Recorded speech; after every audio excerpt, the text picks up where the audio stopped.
with one given to me. So it took up a whole wall in my house. I guess it did. It was a billboard. Yeah, that's wild. Now my question is, the episode with all the cockroaches, did y'all really? Cockroaches. Sarcophagus? Yeah, the cockroach one. Did y'all really have to fool with a lot of live cockroaches? Because that is disgusting. Well, I grew up in New York City. Cockroaches to me are my friends. I didn't have friends growing up. I had cockroaches. I don't remember. I think we must have. Cockroaches aren't that bad. But there was a moment that Darren Morgan, who wrote the script, had wanted in the show, that was in the show, which is where he wanted a cockroach to walk across the television screen. You know, he wanted it to seem as if you at home had a cockroach walking across your television screen. And I believe they did that. And that was kind of a... And it worked. Yeah, okay. That was very cool, wasn't it? Thank you. How's it going? Hey. All right. Hey, I was just wondering if you guys have any more plans for any more seasons or maybe another X-Files movie. That's a big question. I don't know that they can really answer it, but so far nothing's been announced about additional seasons or anything like that. we're keeping our fingers crossed. As are we. Have a good day. Thank you. Cool, thank you. Hello. Hello. So first I would like to say that I really enjoyed the movie Evolution growing up with Orlando Jones and Sean William Scott. But also I'd like to have a question for both of you. As X-Files, as you know, explores a lot of unknown, as such with UFOs, is there a conspiracy theory that you two not necessarily believe in but enjoy exploring or entertaining the thought of? And like any conspiracy theory, maybe JFK and etc. So any conspiracy theories that you personally tend to like or entertain? It wouldn't be that much of a conspiracy if they start talking about it on stage, but It's all yours. I generally don't. I generally look for a human explanation. My father wrote a play that was on Broadway in 1967 called The Trial of Lee Harvey Oswald, so he was obviously very interested in the Kennedy assassination. I think, you know, to be honest with you, I think we're in a very dangerous moment in our country's history because we have a lot of fake news out there, a lot of fake conspiracies. And I think as much fun as it is to talk about conspiracies and to embrace them, I think, especially right now, we should all be actually looking for an actual truth rather than a fantastical explanation for things. And there's so many lies and just so much disinformation and like David said, fake news. It's hard to disseminate what is true and what is false and what is. I mean, it's like journalism these days is just through the toilet. You know? Trump has made conspiracies a lot less fun. Thank you guys. thank you. Well, sort of on another note, so much of the revival there's lots of little Valentines, little calls out to the other seasons. But you also had like, you know, the Curse of the Weremonster, right, where you were dealing with big fans of the show, including Rhys Darby and Kumail Nanjiani. Was it kind of humbling to be acting with these people that were also so inspired by the work you did, or do you kind of have to set that aside and just be like, all right, we got to get to work? No, I'd say, you know, especially with Kumail, he actually was almost crying when he first met David and Chris and myself because he was so excited. He's such a huge fan, and it's so charming and endearing and sweet to listen to him talk about the show and how much he loves it and how big a fan he is, and you know, so for these guys to be able to come on to the show and work on it and almost have a dream fulfilled for themselves, I thought I dug it. I was so happy to meet them and their enthusiasm. And Yeah, it was interesting for sure. I would think it'd be maybe more difficult for them to kind of believe that they're existing in a world where it seems that they've thought about for so long. But there were moments when I was working with them where I would think, Gee, I wonder if I'm as good a Mulder as they wanted. You know, like, is this the Mulder that they were thinking about for so long? Like, was that great Mulder I'm giving him right now? I don't know. Is that good enough? I don't know. In between takes, like, was that moldery enough? Like, Was that good for you? Was that good for you? Did you know that Kamal did the podcast before you started working with him? I've been alerted Yeah. to that fact. Yeah. Hi. Hi, this question is for Mitch Pileggi. I was just wondering, what was it like raising the world's most amazing daughter? Ladies and gentlemen, my daughter.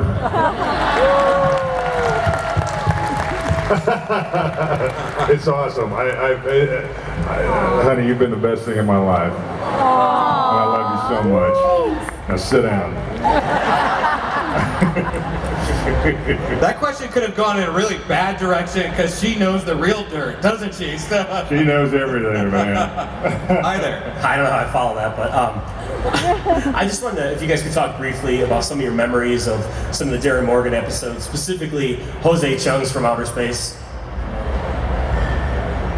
I don't think Darren ever wrote for me, so that's gonna have to be David's answer. That's one Charles Nelson Riley. Yeah, right.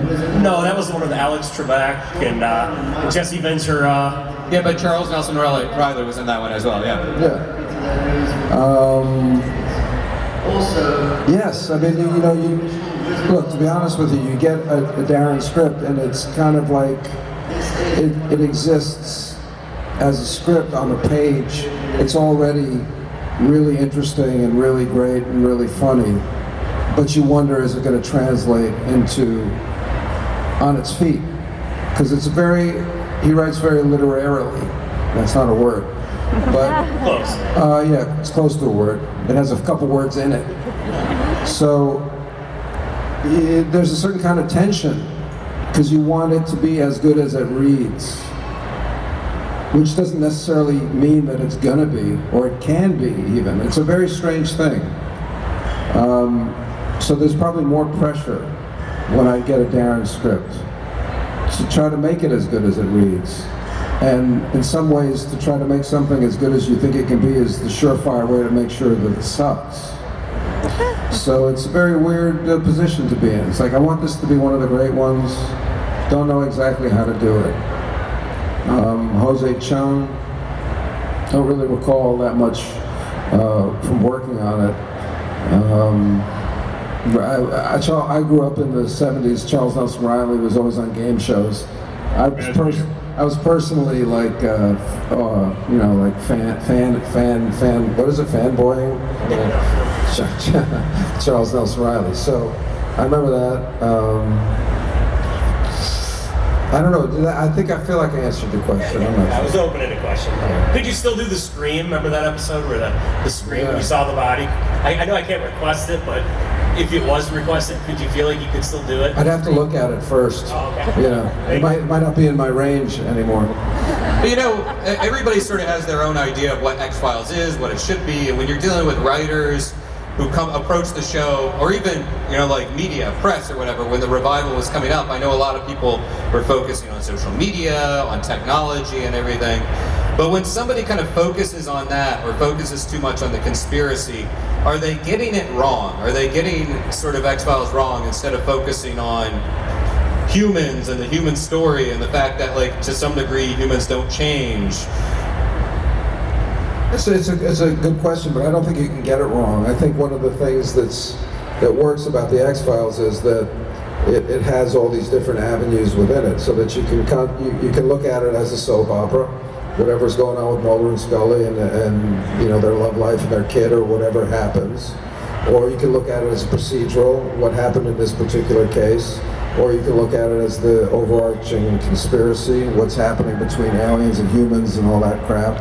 So none of those things delegitimize the other things. It's just actually what makes the show very interesting is it has all those different ways of getting into it, I guess. Yeah. Hello? Hi, if I didn't do this, I would never forgive myself, so I have a question at the end of this. But I know I'm just another fan, but I can't help feeling that I could love this secret agent man. I can't wait anymore for you to discover me. I've got it bad for David Duchovny. So my question is, David Duchovny, why won't you love me? Well, who says that I don't? Now, can you come back and sing it? No, you're not going to sing it? Thank you. Hello. I hope you have a poem for Mitch now, because otherwise it's going to get really awkward. Well, sorry, I don't. It's a question. What rhymes with Mitch? Sure, right, I'm used to it. I love you though, Mitch. Okay, hey Mitch, hey David, I love you, my dude. My question was, what's the weirdest or most memorable fan encounter you've ever had, and what was it? Oh God. I had a girl that used to follow me around to conventions who was a contortionist, and she used to dress up as Skinner with a full bowl cap, with the hair on the sides, and glasses, a full suit. And then I'd be up on the stage doing a panel like this, and I'd look back and I'd see Skinner, a female version of Skinner, standing there with her legs straight up over her head. So she would come to a lot of the conventions that I would do, and I finally brought her up on stage. I said, "Get it out of your system, everybody, check her out. Look what she's got going here." It was me. It was. But that was that was very interesting. That sounds like a perfect one-person off-Broadway show. Like, I think that's what she was going for. Yeah. Something like that. That's wow. I didn't know that. That's good. No contortionist Fox Mulders or anything? No, sadly. Oh, okay. Well, I love you anyway. Thank you. Thank you. There will be now, though. That message will be sent. One can dream. Hi. Hello, how y'all doing? Good, how you doing? Fantastic. Good. Actually, I had the pleasure of meeting Mitch about a century ago at an X-Files convention, so that was kind of cool. Unfortunately, David, you didn't make an appearance. It was heartbreaking. You're making up for it today, though. Are you a contortionist? No. Okay. No, I'm too old for that shit, Okay. all right? But my question specifically for David, now that you've kind of dabble in all these things, television, movies, you're a novelist now, musician, I think maybe in the future there might be kind of like a one-man show, travel around the US, do a little tour, because you're damn funny, dude. I think it would rock. Yeah, would you want to take to stage, I don't know, do you have like a story for the stage, a one-man show or something? I've never really thought of that, but sounds like fun. He could do it too. This dude's funny, smart. I don't know. Yeah, I mean, let's figure it out. Yeah, let's work on this. Yeah, let's work on that. I'm a And great I'll promoter. start working on my flexibility too, just in case I need to do something. Yeah, get back in practice, dude. Love you guys. Thank you. I think we only have time for 2 more questions, if we could keep it really short. Hi. Yes, this is for David. I know you probably can't tell us about the new Twin Peaks, if you're in it or not, but can you tell us about your time working on the original Twin Peaks, and did you get to work with David Lynch at all? And is Mitch in the new Twin Peaks? Is Mitch what? In the new Twin Peaks. Are you? That we can say no on that. No. I can talk about the old Twin Peaks. I am gonna be in the new one, but those guys are serious with their they say shut the fuck up. So I'm gonna abide by that. But the old one was interesting because I hadn't really done much work as an actor at that point. It was like the 3rd or 4th job that I would have gotten. And interestingly, Mark Frost, who was running the show, had written the part for James Spader, who was his good friend of this transvestite drug enforcement agent. And James has got some other job, and it came open, and they just threw it open to auditioning young actors. I came in, and somehow I got it. I don't know. I can't imagine I don't know how I got it, but I got it. And yeah, I just remember I nared my legs. I don't know if you know what nair is. Oh my God. But it's not good stuff at all. No, it's not. But it's very effective, having said that. And wore the pantyhose and got an immediate understanding of what it's like to dress as a woman, and it's no fun because you're made to feel fat as soon as you put those pantyhose on. And then we just shot the scenes. David didn't direct any of the episodes that I was in, but he did direct this last iteration that I did. And it was a great, it was really one of the, for me, one of the great like stretching kind of roles that I was able to do as a young actor. And I was really excited about being able to play this strange transvestite. Look forward to seeing drug Denise enforcement again. agent. Yeah. Cool. We look forward to seeing Denise again. Yeah, Denise. Yeah, she's aged, but she's in there, still swinging. Thank you. And unfortunately, final question. Hi. Hi. So first of all, I love you both so much. And secondly, my question is, what is the greatest prank that anyone has ever played on the set of The X-Files? And that's for both of you. Oh man, there were a lot of X-rated pranks that I'm reluctant to talk about. But David liked to pull his pants down a lot and run around the hallways of the FBI. That's true. That is true. Usually when I'm running, I like to pull down and then fall. But I think the best prank that I was able to pull was just this last one where Jillian, who's a terrible, terrible driver, she had a car accident with nothing. I mean, like the world was empty.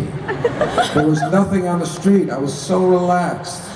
And she hit something hard, backing up into it. So we had a little whiplash. And did you know that?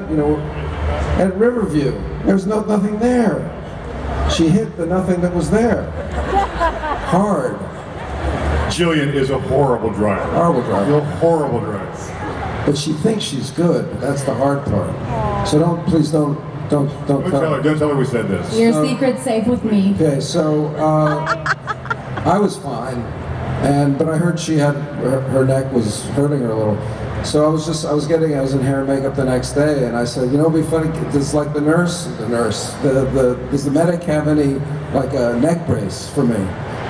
So we got the neck brace, and I just showed up on set in this neck brace and didn't say anything, and I was just kind of hanging by the monitor, waiting for her to see, the damage that she'd done to me. And it took like a few minutes, for her to like see what was going on over the monitor, and she really almost collapsed in fear and shame and sympathy. So I counted that as a good prank. Yeah, I think that's pretty good. Yeah. Well, on that note, unfortunately, we are out of time. However, go see these guys, autographs, photo ops, and all that good stuff. Wizard World.